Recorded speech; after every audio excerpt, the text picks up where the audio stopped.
What is up, YouTube, and welcome to the Data Dictatorship. One second. I'm being told this is supposed to be a data democracy. Tim? That's not what I signed up for. Yeah, well, I didn't read the forms.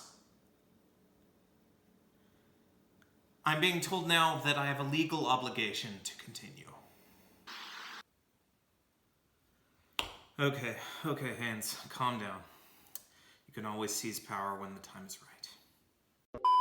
What is up, YouTube? My name is Haynes, and welcome, my fellow citizens, to the data democracy. In this community, we bridge the gap between what you learn in the classroom and the skills you need to thrive in industry and academia. Let's get at it. Because this channel is new, I feel obligated to share a little bit of my background, which is that I have degrees in both computer science and medicine, both from Brown University. Shout out to Brown. And I've worked in the biotech industry and in the data science industry, including being part of a successful startup, which is now worth $10 billion. More recently, I'm a PhD student at the University of Cambridge in the UK in computational biology and genomics. And while the whole dog and pony show at Cambridge is kind of fun, I really don't care about qualifications. When I'm trying to hire somebody, all I care about is how well they can do the job, because that's what matters. Now you might be thinking to yourself, that doesn't look like Cambridge, and you'd be right. If you haven't heard, there is a global pandemic going on right now, and I'm riding out that pandemic back in the States, here in my parents' cabin, in the middle of nowhere, on the border of Alabama and Mississippi. So there aren't many options for internet here, and it can be a little bit spotty. Right now, the internet isn't working at all, so I figured, why not record? Today we're going to be talking about graphing. Graphing is one of the most important skills for any technical worker, and it's particularly important for scientists and data scientists.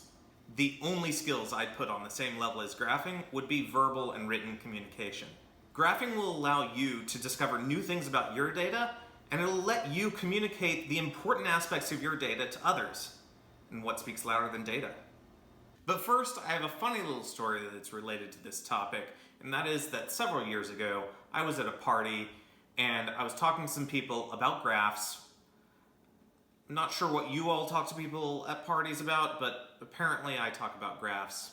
Anyway, the girl that I was talking to, for some reason, was not bored out of her mind, and in fact, sang me this song. I like checking out charts, 'cause charts rule. A chart is a handy dandy scientific tool. It gives you information you can see with your eyes. A chart lets you visualize. You get the picture, so do I. So of course, I asked her out immediately. The next day, over Facebook, because that's how cool I am. But don't worry, she did say yes. So on this channel, I'll often be recommending a particular language, library, package, or other system. And if I ever get any views, there very well may be flame wars down in the comments about why your system is awesome and mine sucks. And that's great, because I want to know the pros and cons, I want to learn from you. But in this particular case, I doubt that I'm going to get much backlash at all, and that's because I'm recommending the package Ggplot. Ggplot is a graphing package in the R programming language, but does have ports in more popular languages such as Python. So in the before times, each different type of graph, such as a scatterplot or a histogram, had its own options, its own rules, sometimes its own syntax, and it was very confusing.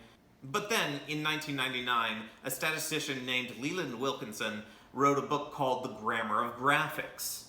The Grammar of Graphics sets out to create a common rule set by which all different types of graphs can abide. This benefits the user because once you understand the grammar or rule set, it's very easy to switch from one type of graph to another type of graph, or to add on a layer of a different type of graph on your current graph, or more complicated options. It wasn't until 2005 that a comprehensive implementation of the Grammar of Graphics was created, and it was created by Hadley Wickham, a statistician from New Zealand. The biggest competitors to Ggplot are probably Matplotlib and Seaborn, and to give you an idea about the competition, here's a recent tweet from the lead Seaborn developer. So to give you guys some idea of the types of graphs you can make in ggplot, I'm going to show a few figures from my most recent publications. So in academic science these days, they usually only give you 2 or 3 figures per paper, but really require you to show tons of results. But they do really show you the richness of information you can pack into a single figure. Alright, let's see some code. So first of all, as I said, ggplot is a package in the R programming language. And so first you need to get R, and the easiest way to do that is get RStudio. So go to the site and follow these links, and it should all be free. But I already have it. And as you see here, I've been doing some previous analysis. And so these are the types of plots that you can expect to make. So first you need to install ggplot, which is ggplot2 here.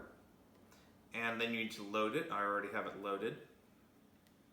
Now, the first thing in ggplot is that you can just type ggplot and it makes you an empty graph. But of course, we want to put some data in that graph. So I've prepared some simulated data sets.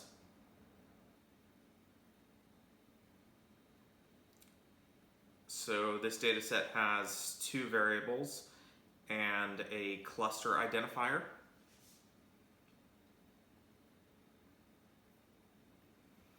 And so I'm going to give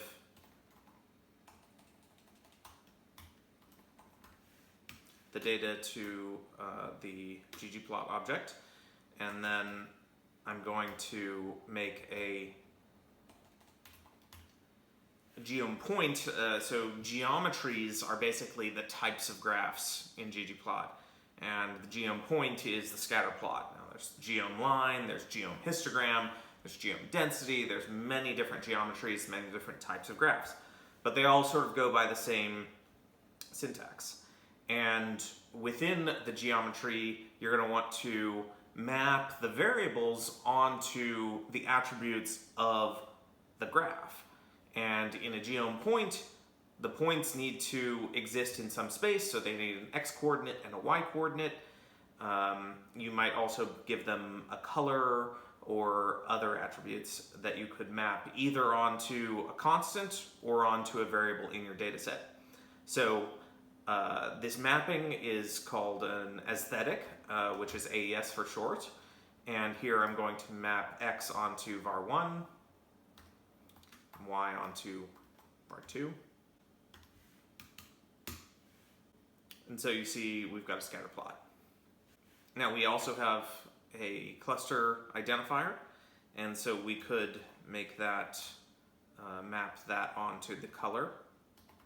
Now you'll note here that because we've mapped the cluster variable onto the color aesthetic, we get a legend, and that happens when you map variables onto various aesthetics. So another thing that we could do is, instead of putting it on a color, we could make 2 different plots, and a facet is saying that you're going to split the graph into multiple plots based on a categorical variable. Our categorical variable here is the cluster. There are 2 different types of facets in ggplot. There's facet wrap and facet grid. Facet wrap can be applied to one variable, and facet grid gives a grid of 2 different variables.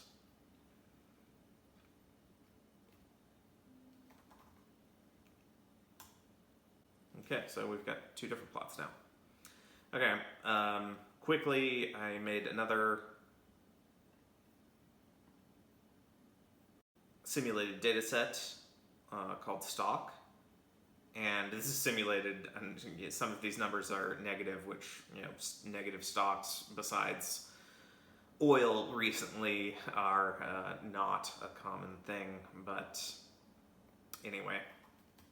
So you see we've got, once again, variable 1, variable 2. Variable 1 represents the day, variable 2 represents the stock price.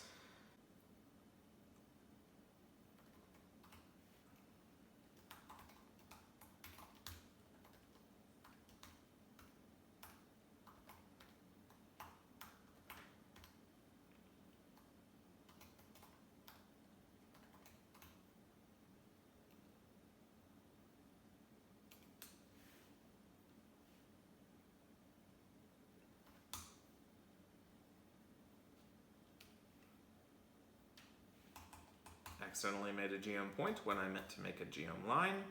And there we go.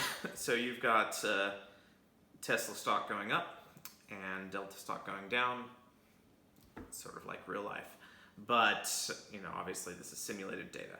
And if you wanted to give X labels, and if you wanted to give Y labels,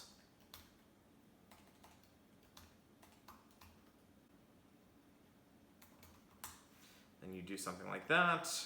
Once again, you could give them facets, but now we're going to move on to some real-world data. So quickly, I want to show you a graph that I made in the course of my work today. So what this is that we've sequenced a genome, and I'm looking at little snippets of sequence of that genome, and I'm asking how many times did I see that snippet? And then for snippets that I saw, say, 150 times or 140 times, etc., then I want to know how many snippets occurred that many times. And I know that that's kind of confusing, but it's not really the point. The point is this, and that is that the reason that I made this graph is that I wanted to know whether it had all the properties that I thought the data had. And in this case, it actually does. But usually data do not have the properties you think it does. And graphing it will allow you to pick them out visually very quickly, and sometimes you'll be able to see something that you didn't expect, and then think about how the data was produced and the processes that were involved, and you can come up with a hypothesis as to why you're seeing what you're seeing. This will give you a better understanding of your data, and this can lead to breakthroughs in achieving whatever it is you're trying to accomplish with that data. So for instance, in this data, I know that this peak to the left, those are snippets that are actually errors. These snippets here in the center are snippets that occur on one of the two chromosomes, and these snippets here are ones that occur in both copies, both maternal and paternal copies of the chromosome. And this thing over to the right is just an artifact of how I generated the data, which is that everything to the right of this got put in that bin. So once again, we're here to bridge the gap between what you learn in the classroom and the skills you need for industry and academia. These are skills I've used on a daily basis in every job I've had, from biotech and data science industry to currently academic science. Despite the fact that I have a fancy computer science degree, when I started my first job, I was making graphs in Excel. And, it was slow, it would crash with even moderate amounts of data, and frankly, the graphs looked like a child made them. That's when I decided to learn R and ggplot, such that I would never have to use Excel again. Now, I have used Excel a few times since then, but really, I almost never use it. After I learned ggplot, I used it to create an automated graphical report for every experiment that my company did. Soon after that, I got a 20% raise, just like that. Now, was I 20% more effective? No. I was far more than 20% more effective, and I'm not joking. These skills have greatly affected my impact and productivity in every job I've had. I use them for debugging my code by graphing log output. I use them to understand my data better and to gut check my assumptions about data. And perhaps most importantly, I use them to share my work with the world. Alright, there it is, guys. I hope you liked the video and got something out of it. And if you did, please like and subscribe and join my Discord channel linked below. Thanks, and see you in the next one.